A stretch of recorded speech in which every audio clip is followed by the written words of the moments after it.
नमस्कार, मैं रजनी कुजूर, सहायक प्राध्यापक समाजशास्त्र डीपी विप्रा महाविद्यालय बिलासपुर से हूँ। आज मैं सेकेंड सेमेस्टर के फोर्थ पेपर का थर्ड यूनिट का फर्स्ट चैप्टर के बारे में आप लोगों से चर्चा करने वाली हूँ, जिसका टॉपिक है जर्सिमेल का महानगरीय संबंधी विचार।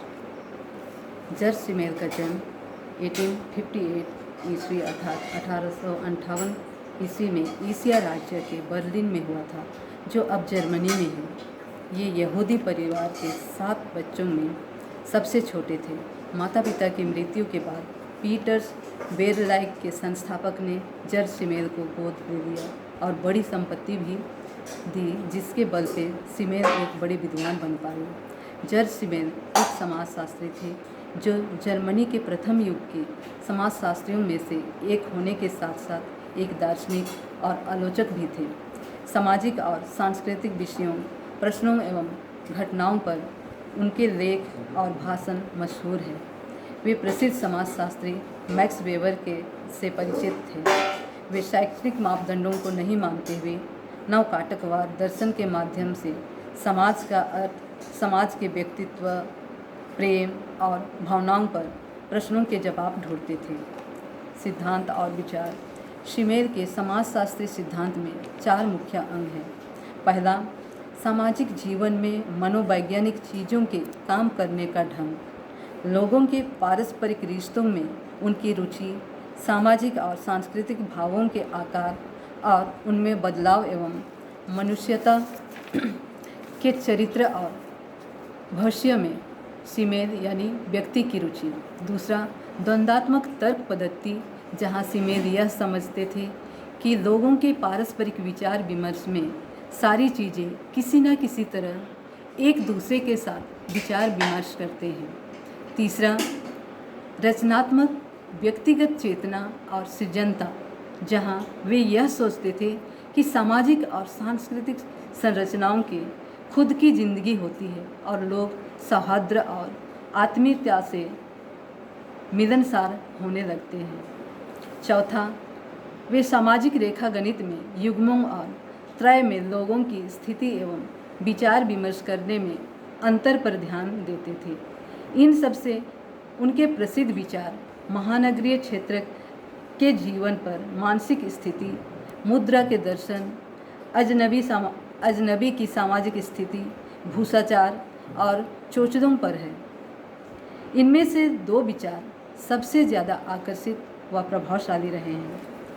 महानगरीय क्षेत्र के जीवन पर मानसिक प्रभाव पर उन्होंने 1903 में अपनी सबसे बहुचर्चित कृति लिखी, जो the metropolis and mental life यानी महानगर और मानसिक जीवन। इस निबंध में वे कहते हैं कि महानगर में श्रम का विभाजन लोगों और समाज के ऐतिहासिक मूल, आधुनिकता और प्रौद्योगिकी एक शहरी निवासी के मन पर अच्छे और बुरे प्रभाव डालते हैं, जहां व्यक्ति और व्यक्तिगत स्वतंत्रता का सबसे बड़ा व अधिक विस्तार होता है। व्यक्ति के लिए यह महानगरीय जीवन के आयामों के भीतर अपने स्वयं के व्यक्तित्व पर जोर देना कठिनाई पैदा करना है। यह विश्लेषण करता है कि व्यक्ति आधुनिक समाज के विकास के साथ कैसे व्यवहार करता है और विचार करता है कि इन परिस्थितियों में व्यक्तिगत व्यक्तित्व कैसे विकसित होता है। सिमेल के अनुसार एक व्यक्ति जिस तरह से एक व्यक्तित्व का दावा करता है, वह है अलग होना, शिष्टाचार, फैशन शैली को अपनाने के लिए। शहर में संक्षिप्तता और क्षणभंगुरता का अर्थ है कि दूसरे के साथ नियमित और अभ्यस्त बातचीत के आधार पर स्थायी छापों को विकसित नहीं किया जा सकता। इस प्रकार समाज के बारे में उनका दृष्टिकोण सामाजिक संपर्क पर जोर देता है।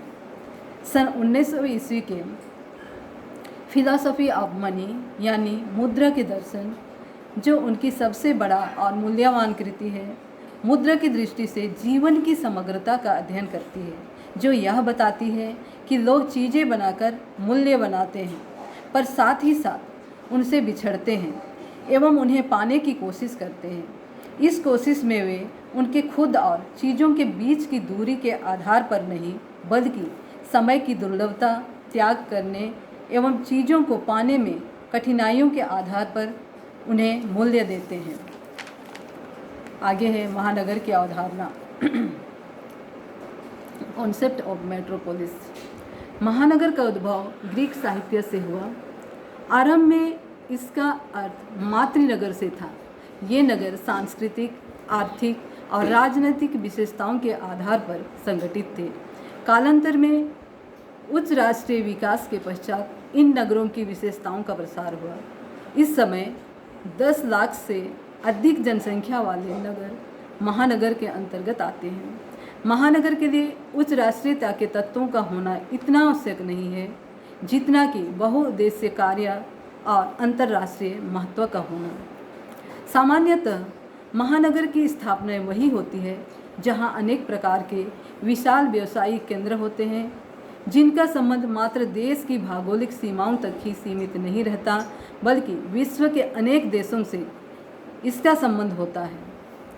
ये वे क्षेत्र हैं जहां जनसंख्या घनत्व अधिक होता है, नगर का निरंतर विस्तार होता है, छोटे छोटे स्थानों पर बहुखंडीय कार्यालय होते हैं, यातायात और संदेशवाहक की अत्यधिक सुविधाएं होती है।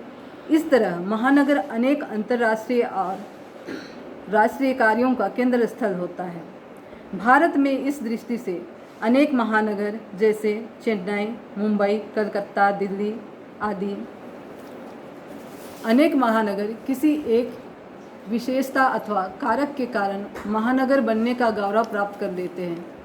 उनके विशेषीकरण के कारण ही कोई क्षेत्र महानगर की श्रेणी में आ जाता है। जैसे पालो नामक महानगर कॉफ़ी और रुई के लिए प्रसिद्ध है। यह दोनों ही चीज़ों के उत्पादन में सर्वश्रेष्ठ है। शिकागो अपनी रेल व्यवस्था के लिए प्रसिद्ध है, किंतु यह आवश्यक नहीं कि प्रत्येक महानगर के निर्माण की प्रक्रिया में विशेषीकरण एकमात्र कारण है। असंख्य महानगर ऐसे हैं जो किसी एक कारण के फलस्वरूप महानगर नहीं बने, बल्कि वहाँ अनेक ऐसी विशेषताओं का विकास हुआ है जिससे उस क्षेत्रों को महानगर बनाया गया है। जैसे औद्योगिक और अंतर्राष्ट्रीय संस्थाओं की स्थापनाएं, बढ़ता हुआ जनसंख्या घनत्व, विभिन्न प्रकार के सरकारी, गैर सरकारी तथा अंतर्राष्ट्रीय कार्यालय, आवागमन और संदेशवाहक के अच्छे साधन और शिक्षा तकनीकी शिक्षा, मेडिकल कॉलेज, उच्च शिक्षा की स्थापनाएं आदि। आधुनिक युग में उन्हीं नगरों को महानगर कहा जाता है जहां बहुउद्देशीय कार्य संपन्न होते हैं। इस प्रकार महानगर को परिभाषित करने का एक सशक्त आधार प्रकार्यात्मक है। इस दृष्टि से दिल्ली, मुंबई, कलकत्ता, अहमदाबाद, कानपुर, टोक्यो, वाशिंगटन आदि महानगर की श्रेणी में आते हैं। जो किसी राज्य की राजधानी है, ये नगर भी महानगर के अंतर्गत आ सकते हैं। आगे हम महानगर की विशेषताएं को देखते हैं। उपयुक्त व्याख्या से महानगर की कुछ विशेषताएं उभरकर सामने आई है जिनके अभाव में महानगर की स्थापना नहीं हो सकती। ये निम्नलिखित हैं। पहला है जनसंख्या के घनत्व में वृद्धि। दूसरा है उच्च राष्ट्रीय तत्व का विद्यमान होना। तीसरा बहुउद्देशीय कार्यों का केंद्र। चौथा अंतर्राष्ट्रीय कार्यों का महत्वपूर्ण केंद्र स्थल। पाँचवा आवागमन और संदेशवाहक के प्रचुर और अच्छे साधन। छठवां विशाल औद्योगिक और व्यावसायिक केंद्र। सातवां कला, साहित्य, विज्ञान, चिकित्सा, तकनीकी ज्ञान की अनेक विशाल संस्थाएं। आठवां मनोरंजन की विशिष्ट व्यवस्था आदि। धन्यवाद। मतवन करना।